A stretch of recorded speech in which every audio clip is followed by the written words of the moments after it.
Our earthly home is the physical place we dwell in with our families, whether it's our childhood family home or our adult family.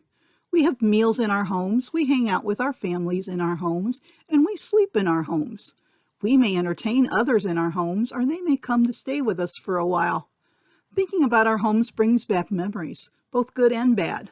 If we are believers in Christ, we have a home waiting in heaven for us. Jesus tells us so in John chapter 14, verse 2a. In my Father's house are many mansions. If it were not so, I would have told you. When we hear the word mansion in this modern time, we think about a large house with mansions and maybe even a butler or a maid. However, the word mansion had a different meaning in Jesus' time. Vincent Word Studies in the New Testament defines the word mansion as follows: to stay or abide, originally a staying or abiding or delay. Thus, Thucydides of Pausanias, he settled at Colonna in Troas and was reported to the ephors to be negotiating with the barbarians and to be staying there, literally making a stay for no good purpose. Thence, a staying or abiding place and abode. The word mansion has a similar etymology and follows the same course of development, being derived from manere, to remain. Mansio is thus first a staying and then a dwelling place.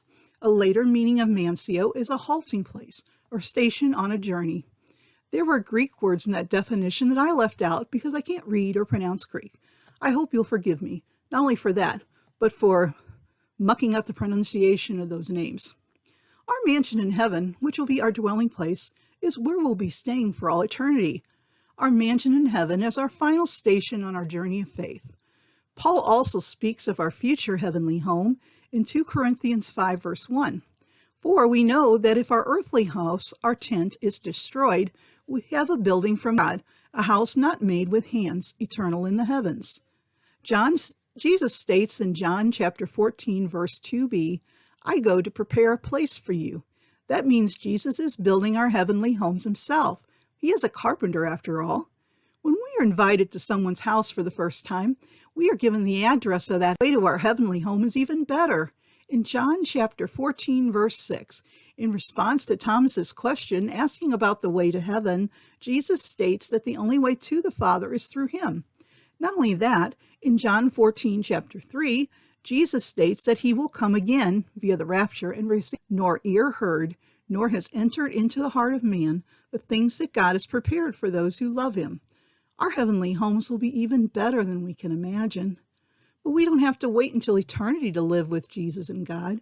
In John 14, verse 23, it reads, Jesus answered and said to him, Judas, not Iscariot, if anyone loves me, he will keep my word, and my Father will love him, and we will make our home with him. So if we love Jesus and God and keep his word, Jesus and God will come and live in our heart. Isn't that wonderful? Knowing that God and Jesus are living in our hearts makes us not want to sin. It makes us look forward to living with them eternally.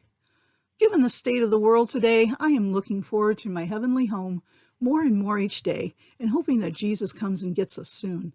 I hope that your eternal home will be in heaven too, and we'll see each other there. Thanks for watching. See you next time.